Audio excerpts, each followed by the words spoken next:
नहीं अजीज जी, एक बड़ा अच्छा सवाल है मेरे पास आपके लिए। आपने जो कहा ना कि आपने इनको हटा दिया और इनको बना दिया, बहुत अच्छा सवाल है, मैं आऊंगी आपके पास में, लेकिन अमिताभ जी का रुक करूंगी। अमिताभ जी सुन रहे होंगे आप दोनों ही प्रवक्ताओं को, लेकिन ये सच है कि किस तरीके से एक सूची आई है जो बड़ी परिपक्व दिखाई दे रही है, विरोधियों को बड़ी तैयारी करती मुझे लग रहा है कि दिखना पड़ेगा।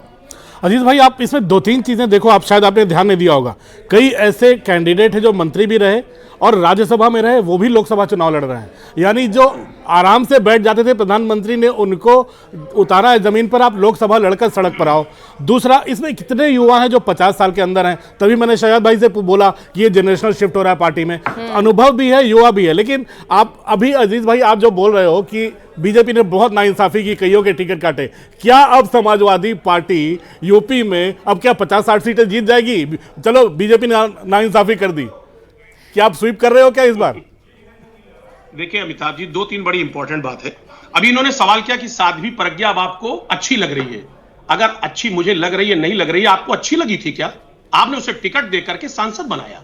यही बात देश की जनता कह रही थी कि आप कैसे कैसे लोगों को टिकट दे रहे हैं और कैसे कैसे लोगों को दे करके आप संसद में बैठा रहे हैं, जो एक मंदिर है, जो जहां पर डिस्कशन होता है, पंचायत घर है, वहां पे आप कैसे लोगों को ला रहे थे? ये जब जनता पूछ रही थी तब आपने नहीं सवाल का जवाब दिया। आज अफजाल अंसारी पर आपने जवाब नहीं दिया।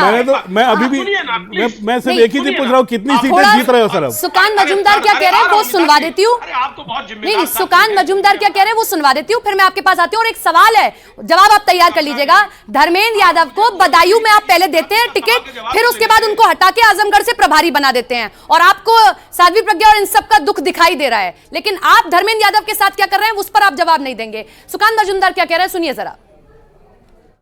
जो 20 सीट अभी तक घोषणा हो चुकी है, इसमें समाज के सब स्तर के नेताएं हैं और सब मिलके हम लड़ेंगे। भारतीय जनता पार्टी की जो कार्यकर्ता है, यहाँ पे लीडरशिप है, पूरी एक साथ लड़ेंगे और लड़के माननीय प्रधानमंत्री जी को यहाँ से पहले से बहुत ज्यादा सीट एज ए गिफ्ट, उपहार की तरह स्वरूप देंगे। हाँ, मैं आप ही का रुख करूंगी, समाजवादी पार्टी का ही मैं इस पर लेना चाहूंगी रिएक्शन। आपको मीनाक्षी लेखी का दुख दिखा, आपको साध्वी प्रज्ञा का दुख दिखा, आपको प्रवेश वर्मा का दुख दिखा, धर्मेंद्र यादव का आप पहली सूची में नाम डाल देते हैं, फिर दूसरी सूची आती है तो आप चाचा का नाम लगा देते हैं, उनका हटा देते हैं और उन्हें आजमगढ़ से और कन्नौज से प्रभारी बना देते हैं। क्यों सर, उनका भी तो दुख है ना, जब बना दिया था तो बने रहने देते। जी देखिए सपना जी, जो दो तीन चीजें बड़ी इंपॉर्टेंट है, मैंने पहले स्पष्ट कर दिया कि जो सत्ता में होता है उसकी जवाबदेही होती है। हम सत्ता में नहीं है, हम लंबे टाइम से सत्ता में नहीं है, हमारी कोई जवाबदेही नहीं है। इसलिए क्योंकि जो हमें मौका अगर जनता देगी तो हम काम करेंगे, और हम उसके इंतजार में हैं कि जनता इनके किए हुए वायदे जो उन्होंने नहीं पूरा किया, जनता के सामने बेनकाब हो गए। अब बेनकाब होने के बाद जनता इसे हिसाब लोगी। एक बात अभी अमिताभ जी ने जो बड़ी इंपॉर्टेंट बात कही कि साहब आप ये बताइए कि आप जो है, आपका व्यू क्या है, आपकी विचारधारा क्या है, आपकी सोच क्या है, आप इन सारे मुद्दों के बारे में सोचते हैं। अदृश्य आंखें होती हैं, वे हर कार्यकर्ता के काम का आकलन करती है। मैं भारतीय जनता पार्टी का एक साधारण सा कार्यकर्ता हूं। भारतीय जनता पार्टी ने मुझे एक मौका दिया है। मैं केंद्रीय नेतृत्व का, देश के सभी प्रधानमंत्री आदरणीय नरेंद्र मोदी जी का और प्रदेश नेतृत्व का आभार व्यक्त करता हूँ। प्रधानमंत्री ने 4 जातियां गिनाई हैं, गरीब, किसान, युवा और महिला। मतलब आप मानते हो कि आपको भी इसी के तहत इन्हीं दायरों में टिकट मिल गया?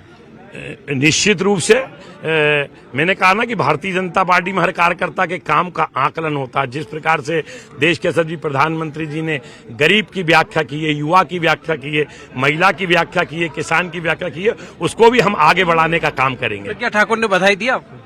निश्चित रूप से वो मेरी बहन है, उनका आशीर्वाद सदैव मेरे साथ रहा है। मैं स्वयं उनके पास जाऊंगा और उनका आशीर्वाद लूंगा। क्या प्राथमिकता है भोपाल के लिए आपकी? देखिए, भोपाल में मेरा जन्म हुआ है, भोपाल की गलियों में खेल कूद करके बड़ा हुआ हूँ। भोपाल में मैं 2 बार पार्षद रहा हूँ, भोपाल का मैं महापौर भी रहा हूँ।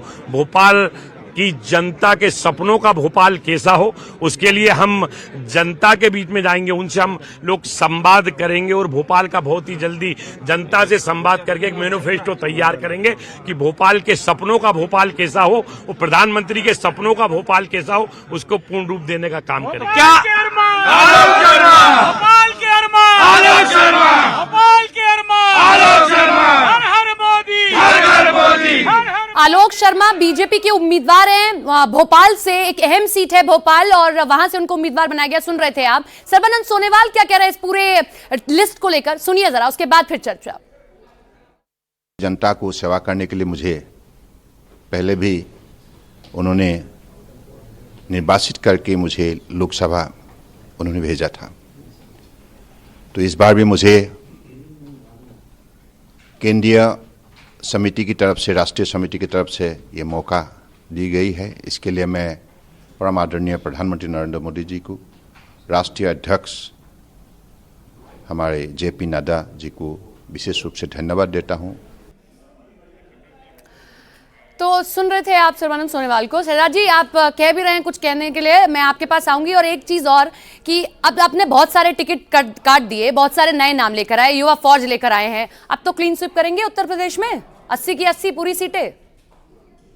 निश्चित रूप से, क्योंकि आप अगर ट्रैक करेंगी तो 2014 में 42% वोट था हमारा। उसके बाद 2019 आते आते MY, हमारा MY क्या महिला युवा, हमारा MY क्या मोदी योगी, उनके काम को देखकर ये 49.9% वोट हो गया। और आने वाले दिनों में हम 55 से 60% वोट एज NDA लेने वाले हैं। इसलिए 80 में से 80 हमारी होगी। और एक टिप्पणी में इसमें जोड़ दो, आपको पता है क्या हुआ? आप लोगों ने डिबेट में जब अजीज खान जी को बुलाया तो इनकी पार्टी से एक पर्चा जारी हुआ कि बोलना है नो अल्पसंख्यक ticket, no ticket for Muslim, no ticket for Christian. तो ये लेकर आ गए।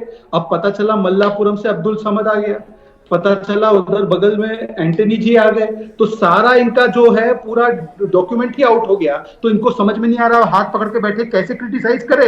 तो क्रिटिसाइज करते करते साध्वी प्रज्ञा जी की भी इन्होंने पैरवी कर ली। तो मैं उनको धन्यवाद करता हूँ। अजीज खान जी, आप भले व्यक्ति है, आपने साध्वी प्रज्ञा जी के बारे में जो पैरवी की है इसको मैं स्वीकारता हूँ, सहज रूप से स्वीकारता हूँ। और मैं सिर्फ आपसे पूछना चाहता हूँ कि हमारा डेमोक्रेटिक स्ट्रक्चर्ड सिस्टम देखिए, अमिताभ जी बैठे, मेरे जैसे साधारण कार्यकर्ता से भी नई दिल्ली की सीट पर परामर्श किया गया। बूथ लेवल से लेकर केंद्रीय लेवल तक एक डिस्कशन होता है, पैनल बनता है, फिर तय किया जाता है। इनके यहाँ पर 16-17 सीटें जो डिक्लेयर की गई, किससे पूछा भाई? अखिलेश के अलावा किसी ने तय किया क्या? बता दीजिए। ठीक है, आते हैं आपके पास में शिवराज सिंह चौहान से। हमारे सहयोगी मनोज शर्मा ने बातचीत की है। विदिशा से उम्मीदवार बनाया गया, जब वो नहीं इस बार मुख्यमंत्री बने तो कयास बड़े लगे थे। क्या कह रहे हैं अपनी उम्मीदवारी पर, सुनिए जरा, फिर चर्चा। नहीं, देखिए, मुझे तो पार्टी जो भी काम सौंपेगी उसको पूरी प्रामाणिकता, पूरी निष्ठा और अस्तित्व की संपूर्ण क्षमता लगा के काम करना है।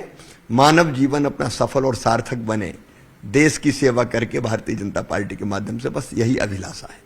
तो मतलब अब की बार 400 पार का नारा पूरा हो रहा है क्या? निश्चित तौर पर मध्य प्रदेश में 29 की 29 सीट बीजेपी जीतेगी और अब की बार 400 बार, फिर एक बार मोदी सरकार। अब की बार 400 पार, फिर एक बार मोदी सरकार कहते हुए मध्य प्रदेश के पूर्व मुख्यमंत्री शिवराज सिंह चौहान।